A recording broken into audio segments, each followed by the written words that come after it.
Wow, 70% of the infrastructure in Gaza is damaged or destroyed. And how can anyone say this isn't a genocide when the Israeli government is making it impossible for people to live in this area by destroying their infrastructure? If this was any other nation doing it to another nation, people would be screaming genocide. But for some, because it's the Israeli government doing it, it's supposed to be self-defense. Destroying people's houses and hospitals and stuff like that is not self-defense. Much of the world looks to the skies with awe and wonder on New Year. This is a light show no one is celebrating. Gazans are waking up to a new year that is painfully reminiscent of the last. Palestinian Red Crescent workers rushed to the scene of an airstrike in Khan Yunis, a repeat of their daily routine of digging through the rubble. How is the Israeli government killing kids and innocent men and women self-defense? There is no way to actually justify like killing kids as self-defense. My wish for 2024 is to be able to visit the graves of my family, to retrieve them from under the rubble and collect their bodies. That's all I can wish for in 2024. The death toll in Gaza is fast approaching 22,000.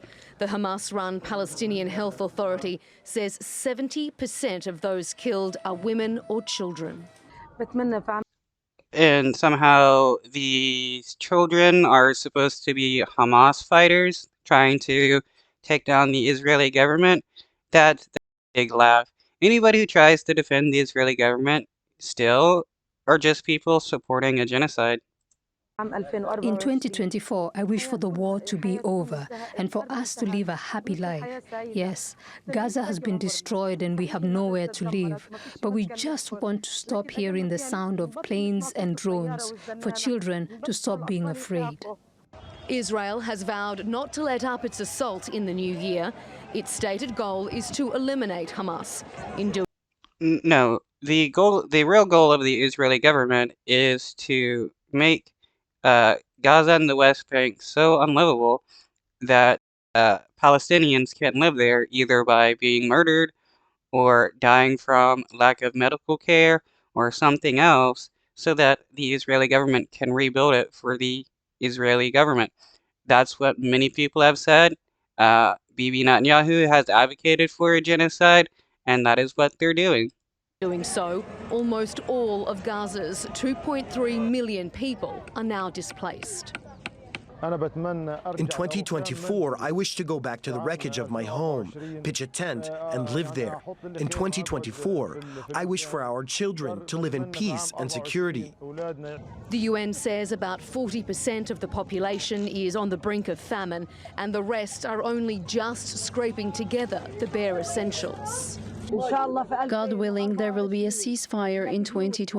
It is wild how the Israeli government is committing a genocide against the Palestinian people, and so many people will still defend the Israeli government no matter what, saying that they're just defending themselves and that it's the Palestinians' fault for doing this. 24, and God willing, there will be peace. That's all we want. A New Year's wish that, for now, seems unlikely.